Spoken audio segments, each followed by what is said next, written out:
Together. We are from Osnabrück. My name is Wopp and this is Stephan Klaus. With our presentation, we want to show you how we plan sports development. Our example is the capital of Germany, Berlin, with a population around about 3.5 million people. A little more? Okay. Why do we what we do?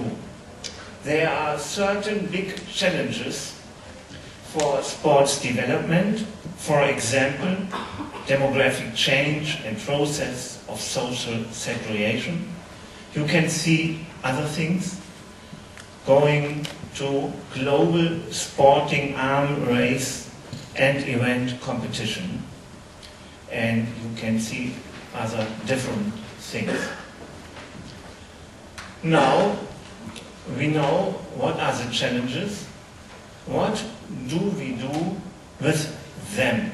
And then I give to him the microphone. Okay, hello from me. We just want to know what's the strategy of sports development, and our main three factors are finding answers to the seen questions or the challenges. We want to develop and ensure basic parameters that enable or that offer people as many possibilities to do and experience sports. That's the three main categories. We have a process. Actually, it's a cycle. It starts with taking stock of the situation, then we have to define objectives, and we have to transform them into measures. These have to be implemented, and you have to evaluate what you do, if it's good or if it's not good. And then you have the red bracket with a problem-oriented and dialogical way. And what that means, I want to show you with this chart, because we have to know who does what and takes which role in the whole process. We have the lead actor, that's the left red bubble, the developmental group. Who's in there? There is the municipal administration, and there's a university, and at best a planning group for city or urban development. And then you have a citizens forum, which involves as many stakeholders as possible who are involved in the fields of sports. They give impulses, and everybody together wants to find solutions and solve problems generated by these challenges we've seen before. We start with taking stock. What do?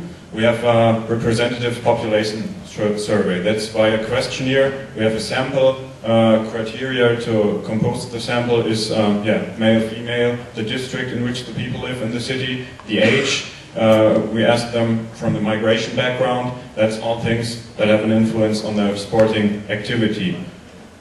What do we get for results for it? Just to show you something, what's the result of the population survey? We know how active is the city. If you look right, regularly means once a week, at least 1 hour of sports or physical activity.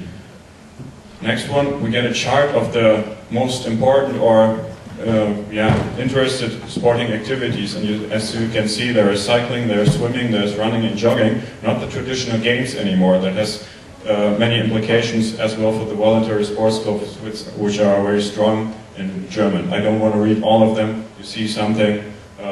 Might be surprising, something not. There are many, there's pluralistic way of organizing sports, and the big surprise is many people don't go to voluntary sports club or in the commercial sports club. They do it after the work. You go jogging, you go cycling, something like that on the weekend. So most sporting activities in the city of Berlin and in other cities too are private organization. And we get to know where do people do their sports. And as you can see here, nature, streets, home, that's running, cycling, outdoors, are the main things. The traditional sporting facilities, what is with them? That's an important question if you plan urban planning, city development, something like that. So we get to know where they go to. And if we all that, you just saw glimpses of what you get from the population survey, but then we define objectives. There's different levels of objectives. You have central themes, strategic objective, and operative objectives. I will now give you an example we have used in Berlin. As one of the central themes, the people of Berlin do sports. And then, if you are searching for strategic objectives. That's only one of them. You want to enhance sporting activities from that. And now you can ask, okay, how do you want to do that? And there's one possibility, even just one example for it. You try to recover urban spaces for sporting exercise, or not just the competing sport, the traditional sports like soccer. As you can see in the pictures, I think they speak for themselves. So now you know something about the stock taking, you know something about the objectives, and we now need measures to get them into practice. And that's what Christian will tell you now. Yes, I have two examples. One is that we have many sport facilities are in bad conditions, and that's the reason the redevelopment of existing sport facilities is necessary. Or the second example, sometimes it's necessary to build new facilities. There are different possibilities. Here you can see one of them, sports under the umbrella. Yes, from planning through implementation to evaluation, there are the last two steps in sports development process. Implementation, you can see on the left side the red button, and finally evaluation. And we have to do it in a political discussion, determination of time frames, delegation of responsibilities, and so on. And at last, that's our vision. That's the vision, sports in the city. Thank you for your attention.